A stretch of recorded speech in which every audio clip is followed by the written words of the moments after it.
மக்களல்லோ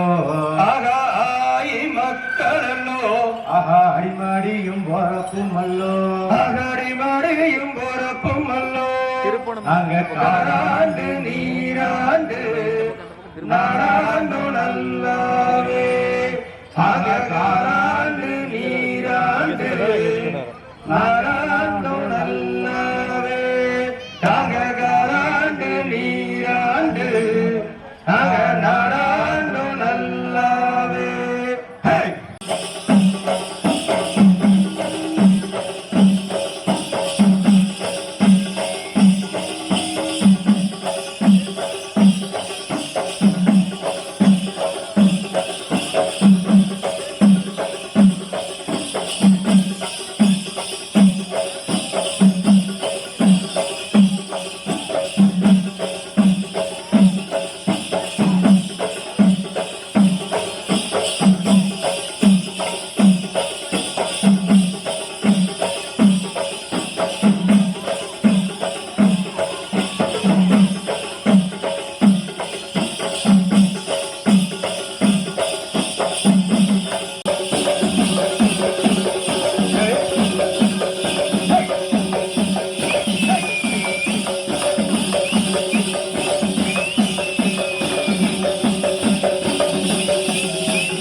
முருகமலை மாரியம்மனுக்கு ஏற்கனவே ஒரு பண்ணியிருக்கோம். இது 2வது நிகழ்வு. இந்த உள்ளி விளவு எனும் பெருஞ்சலங்கை ஆட்டோன்னு வந்தோடனே சொல்லியாச்சு. அது என்ன உள்ளி விளவு? நம்ம வசந்த காலங்களில் நீர் சக்தியான மாரியம்மன கோயிலுக்குள்ளேயும் வெளியில சிவனின் வடிவமாக முக்கண்ணனின் அம்சமாக கம்பத்தை நட்டு அதுல நெருப்பு சக்தியான சிவனை பூவோடாக மாரியம்மனுக்கு முன்னாடி அந்த விழா காலங்களில் 7 நாள் சாட்டு 5 நாள் சாட்டு முதல்ல பெரியவங்க 15 நாள் சாட்டு இருக்குதும்பாங்க. அந்த நெருப்பு வழிபாடை தான் நம்ம அந்த உள்ளி விளவு என்று சொல்றோம். இதுக்கு ஏதாவது ஏற்கனவே சங்ககால இலக்கியங்கள் இருக்கான்னா கட்டாயமா இருக்கு. எனக்கு நிறைய பேர் கேட்பாங்க இந்த வார்த்தைகள் உள்ளி விளவு அப்படிங்கிறதுல என்ன அப்படின்னா, அகலானூர் பாடல்ல கொங்கர் மணியரை ஆயத்து மருகில் ஆடும் உள்ளி விளவு அப்படிங்கிற ஒரு வாக்கியத்துல இந்த ஆட்டத்தை பத்தி 1000 வருஷத்துக்கு முறையே சொல்லி வச்சிருக்காங்க. பெரும் மணிகளை இரவு நேரங்களில் மாரியம்மன் கோவிலையும் மாகாளியம்மன் கோவிலையும் சரி, இப்ப கொண்டத்தா கோயில போன வாரம் நடந்ததுங்க. அந்த கொண்டதுக்கு முன்னாடி அந்த கொண்ட முழங்கில் நம்ம வீரர்கள் பொருளாக ஆடினாங்க. மெய்சிலுக்க வைக்கும் நிகழ்வு இருந்தது. இது நம்ம ஒரு தெய்வ வழிபாடை தான் பண்ணிட்டு வரோம். ஒவ்வொரு நிகழ்ச்சியிலையும் எங்களுக்கு ஒரு புது புது அனுபவம் கிடைக்குது. இப்போ இந்த ஊருக்கு வந்தோம், ஏற்கனவே நாங்கள் வரும்போது கும்மி ஆட்டம் பண்ணிட்டு இருக்காங்க. அதுக்கப்புறம் நம்ம சலங்கை ஆட்டம். எங்களுக்கு மன சந்தோஷமான விஷயம் என்னன்னா, அத்தனை பேர் அப்படியே உட்காந்து பார்க்கணும்னு நினைக்கிறீங்க. இதுவே எங்களுக்கு ரொம்ப சந்தோஷமான விஷயம். இந்த நிகழ்ச்சி நடந்து முடிக்கிற வரைக்கும் எல்லாரும் கட்டாயமா இருந்து இந்த நிகழ்ச்சியை கண்டளிக்குமாறு விழா கமிட்டியின் சார்பாகவும் கொங்கு பண்பாட்டு மையின் சார்பாகவும் தாழ்மையாக கேட்டுக்கிறோம். அடுத்த ஆட்டம்.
விளைவுனா நெருப்பு வழிபாடுன்னு சொல்லியாச்சுங்க. அந்த டெய்லி வழிபாட்டை பெரியவங்க 3 விதமா பிரிச்சு வச்சிருக்காங்க.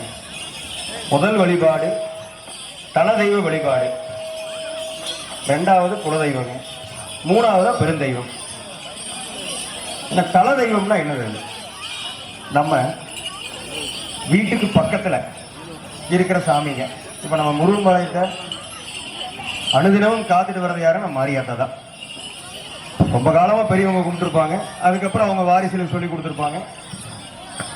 ரொம்ப நாளா மாரியாத்தா தன்னோட குழந்தைகளை சொந்த குழந்தைய நினைச்சு காப்பாத்திட்டு வருவான். அப்ப வருஷவர்களையும் அவருக்கு விழா எடுக்கிறாங்க. அந்த விழால ஊர் பெரியவங்க என்ன சொல்றாங்களோ அதை கேட்ட இளைஞர்கள் கோயிலுக்கு என்ன வேலை செய்யணுமோ, தோரணம் கட்டுறதோ எல்லா வேலையும் இளைஞர்கள் தான் செய்யணும். மாவிளக்கு எடுக்கிறது, பொங்க வைக்கிறது, அதை அந்த ஊரில் இருக்கிற பெண்கள் செய்வாங்க. இது காலகாலமா நடந்துட்டு வர நிகழ்வு. அந்த விசேஷத்தை செய்யும் போது நம்ம தலைதெய்வம் மகிழ்ச்சி ஆகும்னா கண்டிப்பா மகிழ்ச்சி ஆகும்.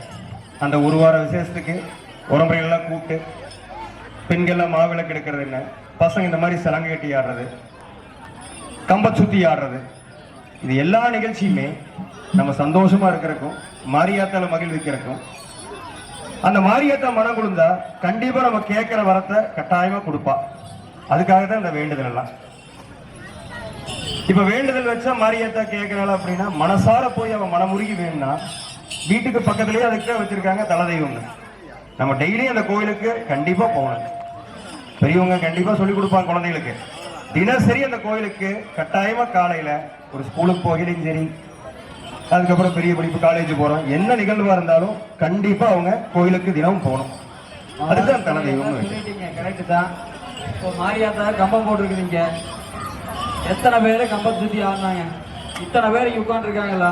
எத்தனை பேர் கம்பம் சுத்தி ஆடுறாங்க சொல்லுங்க. பசங்க எத்தனை பேர் கம்பம் சுத்தி ஆடுறாங்க? பெரியவங்களை கேட்டா தம்பி இருக்காங்க, கார்த்திக் கம்பாரு இந்த ஊர் தான் தம்பி. சொன்னீங்க நேரா கம்பத்துக்கு தான் போறோம். பத்தாளம் அடிப்பாங்க. இங்க இருக்கிற அத்தனை சலங்காட்ட பேர்கள் ஆடுவாங்க. யார் யார் எங்க ஊரு சேர்ந்து ஆட விருப்பம் இருக்குதோ எல்லாரும் கம்பத்துக்கிட்ட வந்து ஆடுங்க. அதுதான் நம்ம இன்னைக்கு மாரியாத்தாவை குளிர்விக்கிறது அதுதான். அதனால இந்த ஆட்டம் முடிஞ்சதுக்கு அப்புறம் நிச்சயமா எல்லாரும் கம்பத்துக்கிட்ட வந்து ஆடணும். கண்டிப்பா ஆடிடுவாங்க. பெரியவங்களுக்கு எல்லாம் வாய்ப்பு உண்டுங்களா? எல்லாத்துக்குமே வயசு தடையே கிடையாது இருக்கலாம். Right, okay.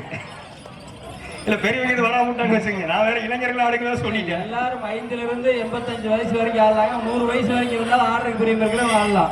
எங்க வாத்தியாரே சொல்லிட்டாருங்க, அடுத்த பாட்டு அவர் தான் பாட போறாரு. எங்களுக்கு எல்லாம் பயிற்சி அவர் தான் கொடுத்தாரு. கண்டிப்பா பாருங்க மனசுல, அதாவது சொல்லி கொடுக்குறவங்களோட எண்ணம்ங்கிறது